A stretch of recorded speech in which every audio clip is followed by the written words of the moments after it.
meeting is a follow-up to our March 4th regular meeting that we had. And we've got a couple of things that we need to cover here today. So is Tanya going to call the roll? Stephanie's here. I'll go ahead and call roll. Let me know if you're on the call, okay? So I have Wes. Go ahead, Stephanie. I'm here. Can you hear me okay? All right. Wes Epperson? Yes. Okay. Edward Nesbitt? Here. Okay. Daniel Martin?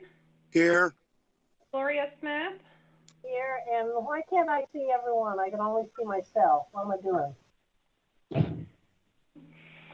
I'm not sure. Is Tim Watkins on? No, Tim right now. Jerry Atkins? I'm here, but I'm not seeing anything. I'm just hearing people. Okay. Fran Wagner?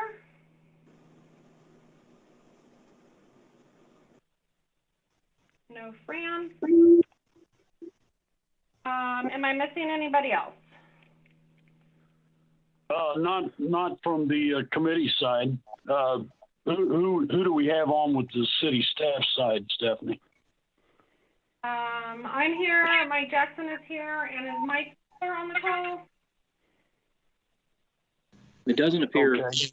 Mike Winkler is on here. I see Mark Green is on. Yeah, I'm Mike Jackson. Oh, you are there. Okay. Oh, now I see you.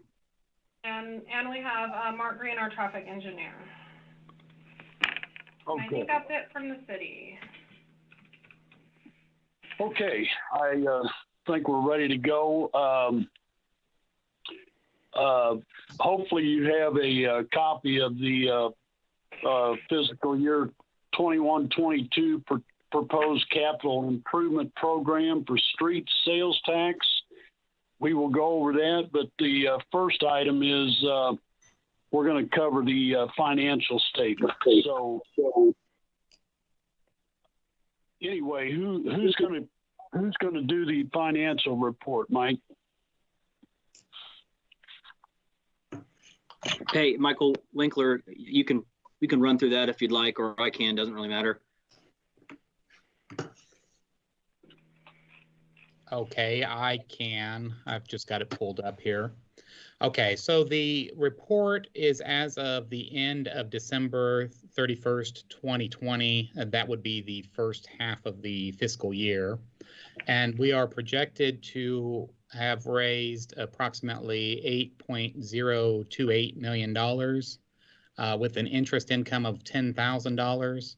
At that point in the year, we had accomplished 54% of the sales tax revenue at $4.3 million, with 201% of the interest income at $20,193. The other information, just looking through that, the report, of course, gives the balance in the operations budget for the street sales tax, the debt service, and then any operating transfers out. The street sales tax is the tax revenue we just spoke about. The debt service is the debt issuance that was completed in December of 2019. For those two, of course, the budget was $1.4 million budgeted. We have had expenditures of $501,000. We have $432,000 left in the remaining encumbrances. So we've hired people, but they have not completed all the work. So that would be outstanding invoices. And on the debt service side, it looks like the breakdown is $555,951 with all of those expenditures incurred. That's a real quick rundown of the report.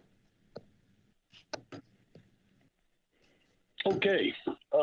Any questions, discussion?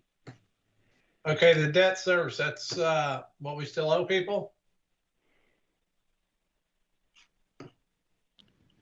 No, the debt service is what work was done under the deferred maintenance projects.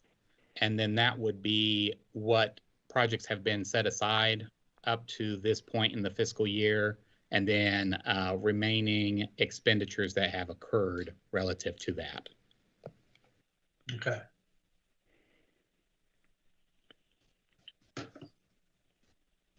Okay, any other questions?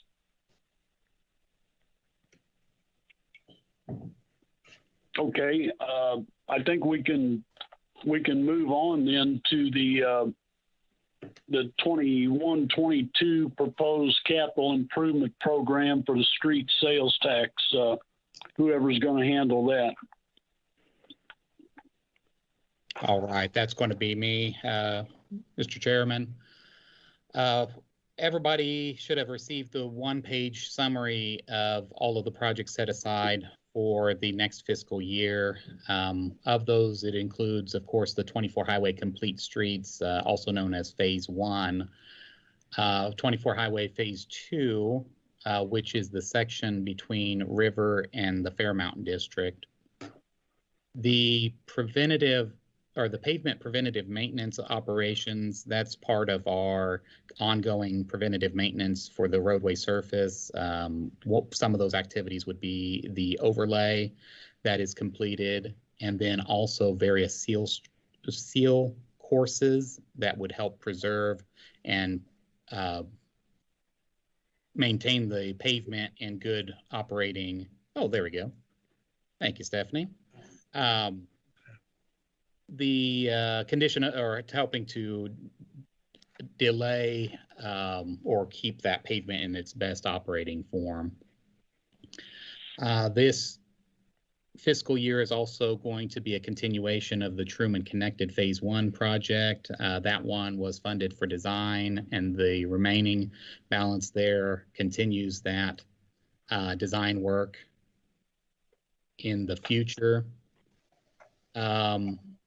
We talked last time about the 31st Street sidewalks to Castle Park Elementary School. That would be a continuation of what is already budgeted for the Hardy Avenue sidewalks from 31st Street to 35th Street. That is currently under design. That would take this on 31st Street to the east, servicing that area. The emergency transportation projects, we did say that that was for set aside, and right now we're targeting the Strode Road project, but that's set aside of funds for any emergency repairs that may have come up because of roadway conditions, or in this case for the Strode Road project, that was a slope failure that has resulted in loss of pavement, which we have currently patched and is maintaining until we can get this project resolved. I'll probably pass it over to Mark Green to discuss the traffic items in particular. Mark, if you are able to kind of go through those miscellaneous items. Yeah, so the first one I'm seeing is the traffic signal components replacement, and just routinely we have to replace components due to age, and with as many traffic signals as we have, you know, that's a lot of inventory that we need to keep track of and to replace periodically. IPL is the one that does a lot of that replacement, and their budget is not really addressing a lot of that. So we need some of our own budget to address those needs and make sure we're covering those issues that come up. A lot of components that get replaced either fail, and then, you know, someone calls us and notifies us about it. But with our own budget, we can start addressing those on a routine basis before they fail and cause interruptions to traffic. How many, Mark, if I can interrupt just for a second, yep. What kind of a waiting list or whatever do you have right now? I know I've complained about the left turn signal at Blue Ridge Boulevard in Sterling, and you know that actuator, whatever you want to call it, hasn't been working for a while. So how far is the city behind on this kind of maintenance, this kind of repair? I couldn't say, how far behind we are, but usually, if something comes up, it's either during the overlay projects in the past that where you would start trying to address those. But sometimes it can be a year or 2 years before we can get around to that, depending on where the overlays are and how much is in that budget to be able to address those kind of issues. This intersection, I don't want to belabor this point, but it's in my neighborhood, so I go through that intersection quite a bit. With that actuator not working from northbound Sterling turning left onto westbound Blue Ridge Boulevard, that is a dangerous left turn. We've had a fatality accident there, not recently that I know of, but in 5 or 6 years ago, we had an 11-year-old boy killed in an accident there, left turn into oncoming traffic. And I've expressed my thoughts about that intersection. I think that left turn ought to be on arrow only. But that's my opinion. That's something the city would have to look at. But it is a dangerous situation right now with no left turn arrow. Well, Wes, let me have Mark go through his findings relative to that report and then what we have done in the interim. Okay.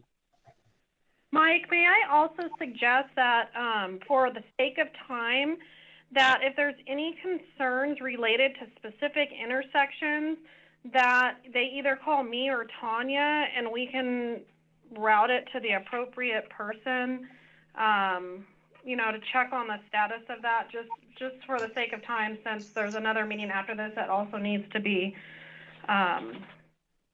streamed for the public. I'm happy to take calls or call people back if they have concerns on specific questions. And who is this? This is Stephanie. Yeah, go ahead, Mark. Discuss what we've done in that interim and the findings from the report. Yeah, just real quick, I'll touch on, we had, after talking with you, Wes, it's been a while now, looked at the left turn volumes and the crash history, and there are certain times of the day where a left turn only would be warranted. And so part of being able to make that happen would be to replace some of the components that we have. The signal head specifically would be needed to be adjusted in order to make that wiring and the phasing work out. So improving that condition would take some equipment replacement. And in the interim, we've put a left turn call on that phase. So there's no detection for that left turn at the moment. It's broke. We put in during the PM peak time for that to come up every cycle. So we would get a protected phase each cycle is how that should be working at the moment. Okay. Yeah, I understand that. My point being, I would rather see the left turn only be allowed on arrow only. That's my opinion. You go just a little bit south of there to the MoDOT controlled intersection of 40 Highway in Sterling. They don't allow left turn on green. It's on arrow only. And, since that intersection, I don't know all the crash history, but I mean, I could meet you out there sometime and we could look at that intersection a little closer. The grade coming up the hill, it's not good. I'll say that. I think we'd be safer to have that left turn on arrow only right now till we get that actuator fixed. That's my opinion. But let's move on. I'm not going to belabor it, but I will call you and we'll talk about it some more. Okay. So if you want to The move next on one- to the next point. Yep. Yeah, the next one I have is the traffic signal structure replacement. And this is kind of a similar situation. A lot of the structures that we have for the traffic signals, so the mast arm, the pole base that hang over the road and hold the traffic signal heads, those structures are all relatively old and coming up on the end of their service life. And so planning ahead to get those replaced in the future and not specifically waiting for a project that would be in that area to take care of those, or to rely on a traffic crash or something where those would be damaged. In the last couple years that I've been here, we've had 2 or 3 where a crash took those out, and we don't usually get all that money back from insurance to cover that cost. We try to pursue that, but having money set aside to get those replacements and not wait for them to fail is a good thing to have set aside.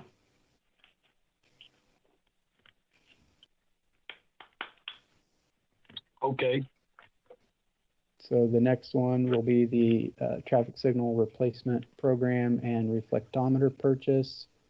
And I think the main thing with that would be towards our sign inspections, and something through me, I guess, that says traffic signal replacement. I think that means traffic signs. Is probably a typo there. But this for our sign program, in order to replace signs frequently and have a reflectometer to determine what the reflectivity is of those signs, so that we're meeting certain MUTCD standards and federal guidelines to maintain our signs appropriately with enough visibility to get those replaced on a routine basis. Can you tell us what MUTCD is, what regulation that is? Yeah, that's the Manual on Uniform Traffic Control Devices, and that's the federal standard for signs and pavement markings, road work signs, that kind of thing. So pretty much all of your roadside traffic control devices would fall under that heading. Okay, so it's a federal standard. Yes. Okay. What about, okay, the next segment yours also about the loop detection? Yes, the replace loop detection with video detection, and this kind of goes along with the components, but it's more geared towards the detection. And so replacing the loops in the pavement with a video detector system at intersections so that we're getting out of the pavement, and when overlays or utilities jobs or other projects that infiltrate the pavement and cause damage to those loops or just cause them to not work as well, we can start replacing those with the video detection where they're out of the pavement and not subject to those kinds of issues on projects. Okay. Any other questions? Anybody have any questions? So Mark, of this budget, how much do you think you're going to spend this year? I would probably use most of it for some of our existing issues, and then to start addressing some of our older equipment that needs to get replaced. Okay, so, but have you got pinpointed already? Have we got that pinpointed, what areas you're looking at so people can know, or? I do have a list somewhere, so I don't have that in front of me, but yes, we do have a list of locations that need to be addressed. Okay.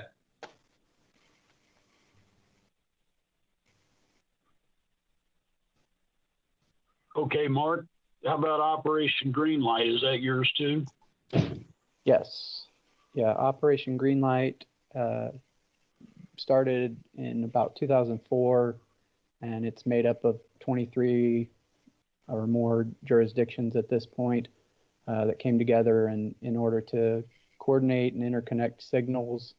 So when you're going from Independence to Kansas City to a MoDOT signal, there's a kind of a seamless transition between those traffic signals to provide the best signal timings possible.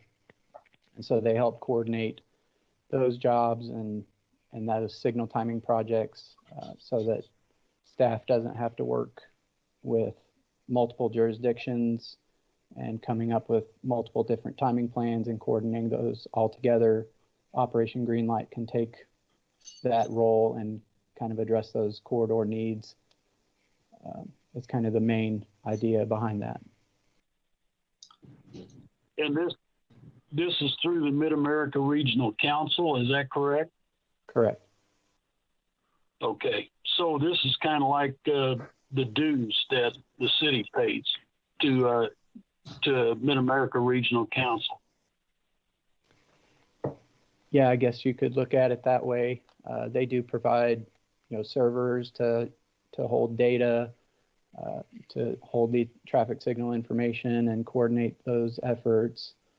They have an on-call engineering firm and then an engineering firm to take over some of that role. So they do multiple different things for us that we wouldn't be able to do for ourselves. Okay. This is Jerry. Do we pay extra to Mark for this particular service in addition to the city's normal TIF? Jerry, I believe I know what you're asking about, because each community has certain membership requirements. I believe that this is a separate operation from the general dues of MidAmerica Regional Council, but I could double check that and confirm it. Okay, so, but it's your thought that we do pay more for this Operation Greenlight than regularly charged? No, so it would be separate. So Operation Greenlight is its own fee Right. schedule. We would pay extra for this service, yes. Yes. Yes, okay. Yes, this is Mark again, and we pay per signal per year. So we have 36 traffic signals on the OGL system, and we pay an expense of $600 per signal per year, plus a little bit extra for insurance requirements. So that's what that $28,000 mark is. Well, let me ask you this, Mark. Are we, say like 23rd Street or whatever that's a MoDOT, are we charged for those signals too, or is MoDOT paying the way on their intercept, their signals? Right. MoDOT pays their section of their signals, so they're part of the OGL group, and so they pay for 23rd Street, 291, 24 Highway, 40 Highway, and whatever signals cross our intersections. Okay, so I just want to make sure they're not double dipping. They're not charging us too for those signals. Is that correct? Right. Yeah, they pay for their signals and we pay for our signals. Okay, thank you. Could you You tell said me we had how many signals that we're paying for? 36 we have on the OGL network. And what is the ODL network? What is ODL? OGL, Operation Greenlight. I got it. Okay. Could you tell me an example of which ones those would be? Yes, we have Noland Road is on OGL, and then Sterling from north of 40 Highway to Blue Ridge Boulevard. I could send you guys a map, but those are two of the main ones, and then portions of Lee Summit Road, 39th Street, Little Blue Parkway. I think I'm covering most of them now. So you're telling me that the time sequences on those are monitored by the Metro and not by us? That's what this is for, correct? Yeah, part of the being in the OGL program is being able to access those remotely. We have an online software that I have access to, and there is someone at the OGL office that is constantly monitoring those signals as well as the other jurisdictions, and keeping track of those. And if there's issues that they notice, they contact us. And if there's issues we have with some of our timings or coordination, we can contact them and try to adjust those so that they work with the other jurisdictions as well. So it's a 24-hour network thing. The network keeps track of those signals 24/7. They have staff that works 8 to 5 during the week. 8 to 5. Yeah. So, but if there's issues on the weekends, they are generally notified of those, and if it's big enough, they will contact us. Wes, this is Jerry. It would occur to me that when we are able to have open meetings again, that we sit down with each one of these particular operations that are brought up and learn more about the details, as we are right now about this Operation Greenlight. To go at this kind of piecemeal, it seems to me to be difficult, whereas if we were all in the same room and had some slideshows or maps or whatever, we could understand the whole picture better. Well, and Yeah. oh, go ahead, Mr. No, go Chairman. ahead. I was just going to make a recommendation. Okay, let me just agree with Jerry, and I think all of us would agree that these virtual meetings they make this our oversight much more difficult. And I'll bring, after we get done with this a conversation I had with Mike Jackson, hopefully we can get back to in-person meetings soon. So Mike Winkler, go ahead. Well, and of course, if there's any information in particular that you guys want a future presentation at, I know, of course, this meeting is historically for the preparation for the presentation to council.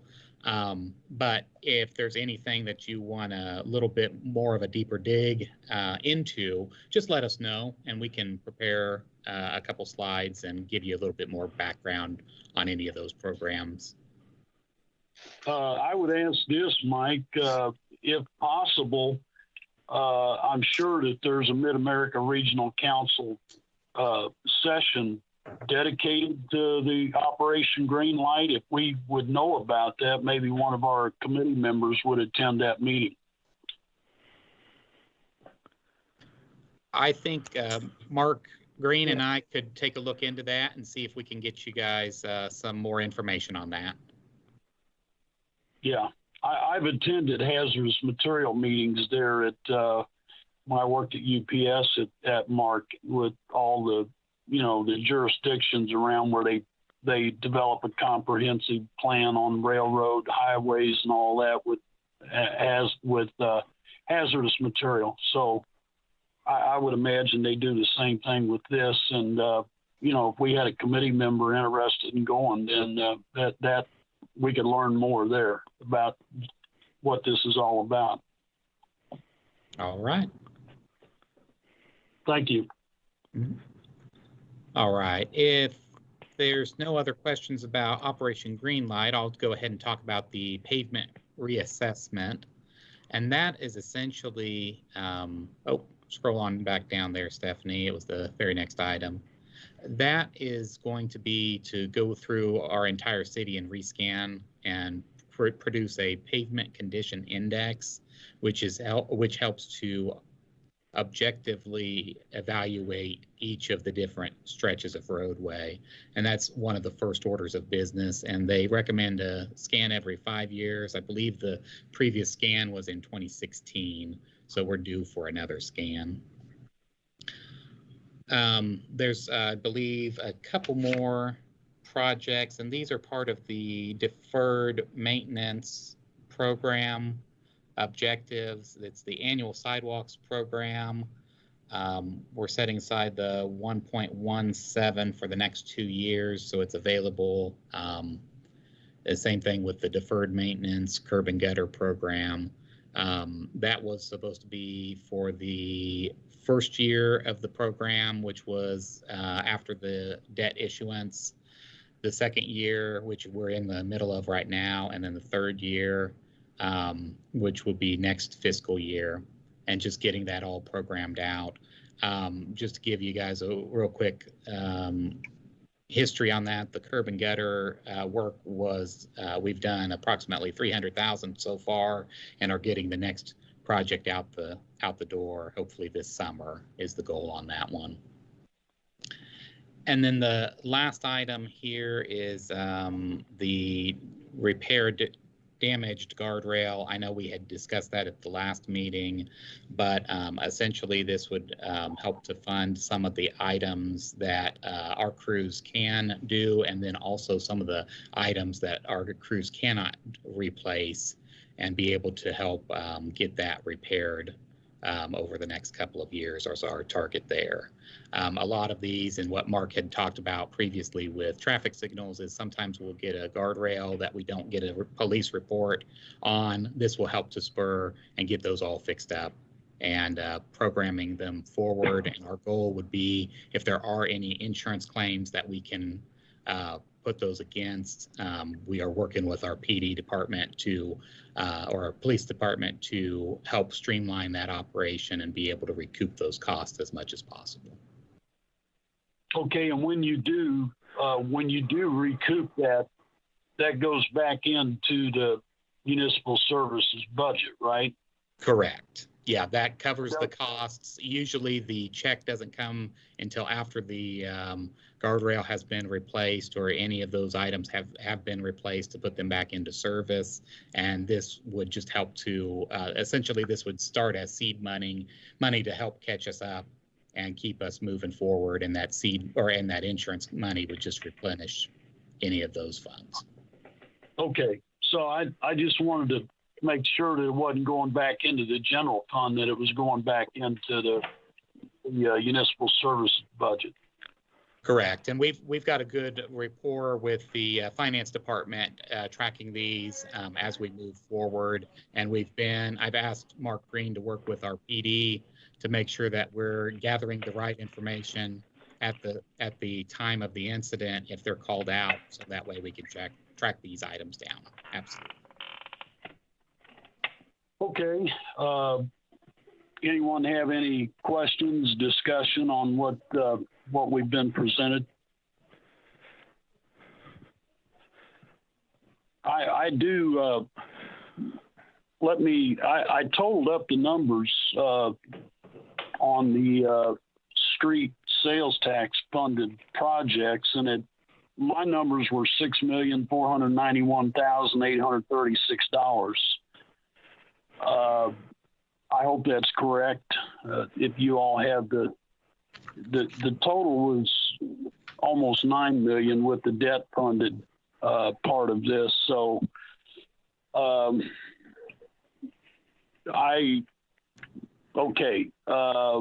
so how do we stand with what the projected budget is at this point? Are we on point, or where are we at with the sales tax funded part of this capital improvements program? Mr. Chair, I believe that we are right under the total number for the entire program. I think we were within $36,000 of the total projected budget for next year. And that's also including the operation side.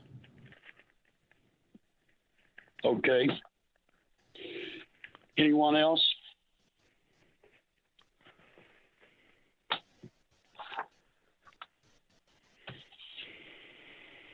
Okay, I guess we can move on. This capital improvements updates on the panel you sent. Where is that? Okay. All right. The panels you show here from panel, I guess panel 9 down. I guess we need to go through those, the completed projects that we've done. This is part of our report coming up in April to the City Council. Is that correct? Or you're talking about the PowerPoint presentation? Yes. Okay. Well, we did go over that the last time, and I know that that is being put forward as for information only for the April 5th council meeting. And then at the April 5th council meeting, the council will give recommendations relative to whether or not the presentation will be necessary at the April 12th study session, or if the information only is enough, and that's all they're looking for. And I'm not sure, Wes, if you had been volunteered or if you volunteered to give the presentation to council. We can schedule time with whomever that presenter is going to be to go through any of those details, but we won't know for sure if that presentation is going to be required on the 14th, or I'm sorry, on the 12th, on the study session until we hear back from council on the 5th. Okay. Yeah, I will. I'll go ahead and do this report, and I'll work with you on that. I did one in the past. It's been a while, but we didn't have. It was just a summary report, and we didn't have to go through the whole presentation when I did it back in 2019. So, but whatever we need to do, I'll work with you on that. Absolutely. And I know that they have been stressing 5 minutes total, which there are several slides that we want to celebrate what we've accomplished with the street sales tax in just this short period of time from last construction season. So it's probably going to be one of those where you flick through quite a few, hit the highlights, and then move on to the next presentation. Okay. All right. I think unless you, does the city have anything else to present to us this evening, or are we done?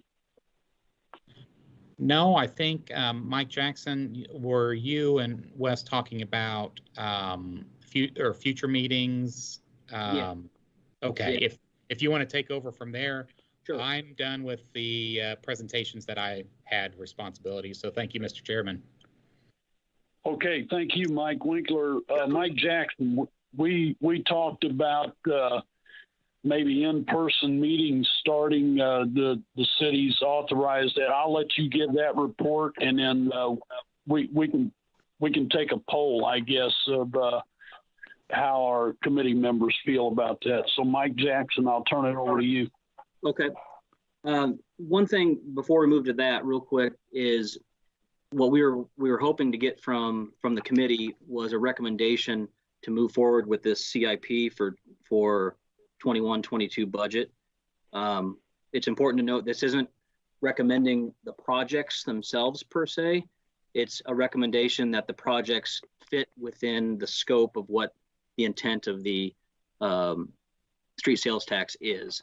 So once that happens, this CIP, this potential CIP will go to the Planning Commission, and they will provide a recommendation to the council based on the actual projects themselves, if they're projects that they recommend moving forward with. So what we would ask is for this group to vote to recommend based on them being allowable costs for these projects. So if you guys could do that in this meeting, that would be much appreciated. Okay. Discussion on that about giving a recommendation on the report that we've heard tonight. Anybody may want to make a motion, or is there any discussion? So we're talking about this CIP, the one that went down that I can't scroll through it now, but that Stephanie has on there. Is that the one we're talking about? Yeah, it's the one we discussed. It's the one that Mike Winkler and Mark Green talked about part of it also, about, we went down through the list there, Butch. Right. Okay, Wes, you need to correct me if I'm wrong. I'd like to make a motion that our committee approve or recommend to the council the proposed capital improvement program for street sales tax. Is that adequate? Okay. Gloria made the motion. We need a second. This is Jerry. I'll second it. Okay. Jerry Adkins second the motion. We have a motion and a second. Everyone who's in favor, please say aye. Aye. Aye. Aye. Aye. Any opposed? Aye. Say aye. Okay. Who is that you, Butch? That's me. There's that. Okay. I know we can't say anything about each little thing, but that's what, several of those I disagree with, but there's nothing we can say about it, which makes our hands tied. So I don't like that. Okay. Well, I'll just add that, the city council approves the budget, the planning commission, put the CIP together, the council approved it. So, as long as it meets the guidelines under the street sales tax, why that's the explanation I would give, Butch. Okay. Well, that's the only thing you can give. I'll talk to the council people about it individually and see what they think afterwards. But that's where I'm at. No, I agree. Part of this, you need to talk to your district council representative and your at-large, two of them. So I plan on doing the same thing. But as far as what Mike talked about tonight, the report they've given is it within the the guidelines of our oversight. The committee approved the recommendation. It's been approved, Mike Jackson. If you want to go ahead and continue from there. Okay, thank you. Hey, quick, can I get the person who opposed this? Was that Edward? Yeah, it's Edward. Okay, thank you. Okay. Go ahead, Mike. Beginning April 1st, I talked with our health director yesterday. Beginning April 1st, the mayor is going to allow in-person meetings. So what they've asked us to do for all of these committees is to have you all vote on what you want to do going forward. So there's three options. There's continue 100% virtual as is, like we are now. Option 2 is do a hybrid, a virtual and in person, where you kind of have the best of both worlds. I might add that's also, unfortunately, one of the most taxing styles to do for our City 7 folks, especially when they've got back-to-back meetings. So just keep that in mind. But then the third option is to do in-person, all in person. One of two locations either has to be done here where my office is located at the utility center at 291 and 23rd, or it needs to be done at City Hall in the council chambers. So because both of those locations have the ability to do video and recording. So that we would ask that the committee determine how they want to proceed going forward. And it can change as we, every meeting you can change it a little bit. You don't have to say it's going to be in person no matter what 100% of the time from here on out. But essentially, we want to know how you want to handle the next routine or the next quarterly meeting. Yes, which by the way is what's our next scheduled meeting? Isn't it in June? June 3rd is the next scheduled meeting, yes. Yeah, June the 3rd is our next scheduled meeting, folks. So, and let me ask you this, Mike. What's the requirement if we do in person? Is there a mask requirement included with that? Yes, there will be a mask mandate unless, it's June 3rd, unless something changes between now and then. But if it was to be held today, the mask mandate is still in effect. Both of those locations are set up in a way that you can easily social distance from your neighbor at least 6 feet away. In some situations, we might have plexiglass partitions, depending on how crowded the room gets. But as far as your person that you have to worry about is just a mask, and we'll handle the rest. And let me ask you this, which is more convenient for like what Jerry was talking about, where we could have more video and, those kind of presentations, which building, which meeting room would be the best, most convenient? I might be a little biased since my office is located in the utility center, but when the differences between the two really are the utility center, the conference room is basically one big open training room, if you will. Whereas, as you know, the council chambers, you have the dais up top, up front.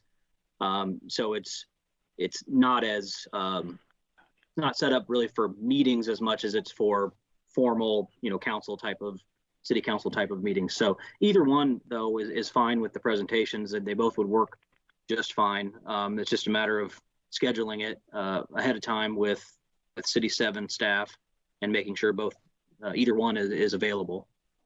I have a question for you. Are we meeting quarterly now instead of twice a year? Is that correct? Hello? Was that you, Gloria? Yeah. Are we meeting 4 times a year instead of 2 times a year?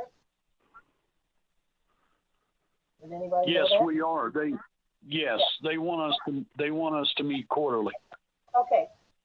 My preference is to meet in person. I'm sick to death of Zoom meetings, and I'm vaccinated, so I'm ready to go. And probably I'm wondering, is it more convenient for the staff who are actually working to have it out on the 291 23rd location?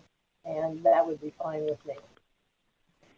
It's for staff, actually, it's probably either one is fine, but most of our staff in municipal services, at least as it pertains to this group, are located at City Hall. So I'm the lone duck out at the utility center, but I'm fine going either place though. They're both okay. This is where we have our Public Utility Advisory Board meeting, as Jerry well knows, and he can speak to the room. It's set up a little differently, of course, than the council chambers. So a little bit smaller, but everyone would have individual tables and separated that way. Yeah, this is Jerry. Wes, to that note, that's a wonderful room, and it's set up well, and good lighting and all that kind of thing. The only one thing that is troublesome is there aren't enough microphones to go around, and you have to hand those back and forth to whoever's speaking. But it's not debilitating in any way. It just slows things down, and sometimes you don't get all of it onto the tape. But just to get this moving, I would like to move that we meet on June the 3rd at the IPL building. Second. Okay, we have a motion. We have a second. Butch, was that you that seconded? Yes, it was. Okay, so we're clear that our next meeting, June the 3rd, would be at the Utility Center building, east of 291, and we'll do it in person. At what Okay. time? 5 o'clock? It'll be at 5. Is it the meeting going to be at 5 o'clock? Well, That's- question, we have a meeting behind us. Who knows anything about that? Where will that be? Since this was a special session to discuss the CIP, we'll make sure that we won't have Oh, I another meeting see. behind Okay, us. okay. And, That and, clears and that just, up for just me. one Yeah. thing to add, Mr. Chair, just important to note, we'll try to have it here at the Utility Center on the 3rd. If for some reason there's a conflict, we'll reach back out to everybody and say, we can still do it on the 3rd, but we'll have to do it at City Hall, or we can switch the day if you still want to do it at the Utility Center. But for the purposes of now of this upcoming meeting, you guys can go ahead and vote on that for sure. Yeah. Okay. All right. We have a motion and a second that we meet in person. Our next meeting be in person at either facility, whichever is open on June the 3rd, 2021. All those in favor say aye. Aye. Aye. Aye. Any opposed?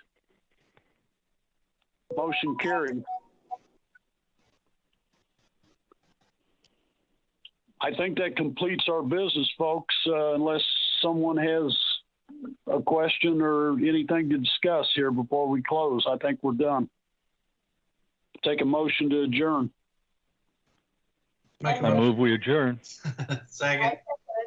Okay. All in favor, say aye. Aye. Aye. Aye. Okay, I think that concludes our meeting.